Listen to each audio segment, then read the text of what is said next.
Halo semuanya, saya Eko Kurniawan. Sekarang kita akan bahas tentang function scope di Kotlin. Function scope itu adalah ruang lingkup di mana sebuah function bisa diakses. Nah, sebelumnya kan kita kalau bikin function itu langsung di dalam file si Kotlin-nya.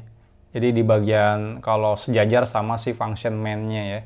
Nah, kalau kita bikin function itu sejajar dengan function main-nya, artinya langsung di dalam filenya, maka secara otomatis function tersebut bisa diakses dari file Kotlin manapun. Ya, jadi dari Kotlin manapun itu bisa otomatis langsung diakses. Nah, jika kita ingin membatasi misalnya function tersebut hanya bisa diakses dalam function tertentu, maka kita bisa membuat fungsinya ada di dalam function. Jadi ini di Kotlin tuh function tuh semacam kayak first class citizen ya. Jadi beda kayak di Java. Di Java tuh kalau teman-teman berasal dari Java, kita nggak bisa tiba-tiba bikin function. Itu harus ada di dalam sebuah kelas. Nah, kalau di dalam Kotlin itu kita bisa bebas bikin function tanpa harus bikin sebuah kelas.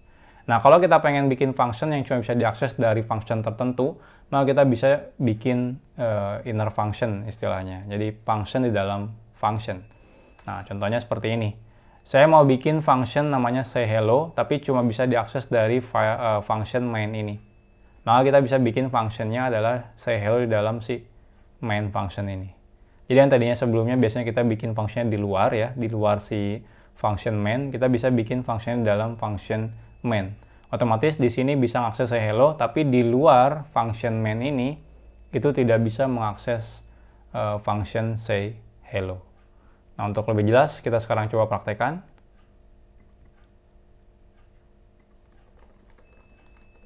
Function scope. Di sini kita bisa bikin function 1 misalnya ya. Function 2. Di sini function contoh hello world. Nah, kalau diperhatikan, karena ini ada di dalam file Kotlin, langsung ya, sejajar dengan function main, maka function-function ini bisa saling diakses dari manapun. Contohnya, saya mau mengakses function contoh hello world. Di sini contoh hello world bisa. Di sini juga contoh hello world. Nah, kalau misalnya saya nggak mau nih contoh hello world itu bisa diakses oleh siapapun, kecuali si function main. Nah, ini kita bisa pindahkan si function ini ke dalam sini. Nah, kalau di sini artinya kita bisa manggil contoh hello world, tapi di luar ini nggak bisa. Nah, ini adalah function scope-nya. Jadi, scope-nya si function itu biasanya ada di dalam blok kurung kurawal ini. Kalau ada di dalam berarti semua yang ada di dalam kurung kurawal ini bisa mengakses function ini. Tapi kalau di luarnya, artinya di luar function ini, dia nggak bisa mengakses function-nya. Jadi ini nggak bisa nih, error semuanya. Jadi ini kita kasih komen error. Ini juga kita kasih komen error.